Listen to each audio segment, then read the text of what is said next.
అదే ఏదో prototype run చేస్తున్నట్టున్నారు కానీ దిశగా అన్నట్టు నో పాయింట్ వేస్టింగ్ టైం అన్నట్టు. దాన్ని లీగల్ గా ట్రై చేస్తున్నాము కానీ చెప్పారు కదా కార్పొరేట్స్ తో లీగల్ అనేది తెగేది కదా.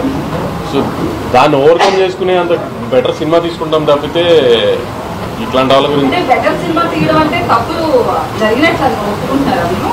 అంటే ఇప్పుడు నెక్స్ట్ నాకు డీజేటీలు వచ్చింది. డీజేటీలు కూడా నెగిటివ్ కామెంట్లు చేశారు. సినిమా ఎఫెక్ట్ చేసిందా?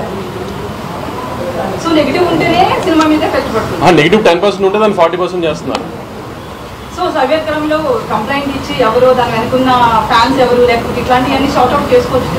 అంత ఓపిక ఎవరికి ఉందండి? మనకి పని అది కాదు కదా. VPN అనేది ఫోన్ లో ఆన్ చేస్తే ఇక్కడ కూర్చొని మనం ఎక్కడైనా క్రైమ్ చేయొచ్చు.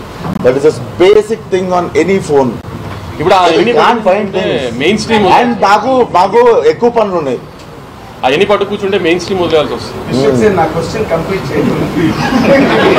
Principal sir oh my god చేయండి సార్. జూనియర్ ఎన్టీఆర్ మీకు ఒక ఫాలోయింగ్ ఇమేజ్ ఒక పేరు ఉన్నారు. ఇప్పుడు ఈ సినిమా తర్వాత మీరు ఆ లీగ్ లోకి వెళ్ళిపోయే అవకాశం ఉందండి సార్. జనతా గ్యారేజ్ అనే సినిమా ఫిలిం నగర్లో, అంటే జనతా గ్యారేజ్ అనే సినిమా జరుగుతున్నప్పుడు ఫిలిం నగర్లో ఒక పలానా ప్లేస్లో టీం అందరూ కలిసి అక్కడ ఒక గ్యాదరింగ్ నడుస్తుంది, టీమ్ గ్యాదరింగ్. అది నా ఫ్రెండ్ ప్లేస్, అది నా ఫ్రెండ్ రెస్టారెంట్. నేను నా సొంత ఫ్రెండ్ని, నాకు చాలా ఇష్టం, ఒక్క ఫోటో ఇప్పి అంటే, ఈరోజు నా కస్టమర్ రా, నువ్వు నా ఫ్రెండ్ కాకపోతే నేను నీకు ఫోటో ఇప్పి అన్నాడు. నేను అయినా బాల్కన్లో కొట్రాల శివ గారితో గట్టిగా మాట్లాడుతుంటే ఆ పక్క రోడ్లో బైక్ ఆపుకొని అట్లా నిల్చొని ఆయన మాటలు విన్నారు 2-3 గంటలు.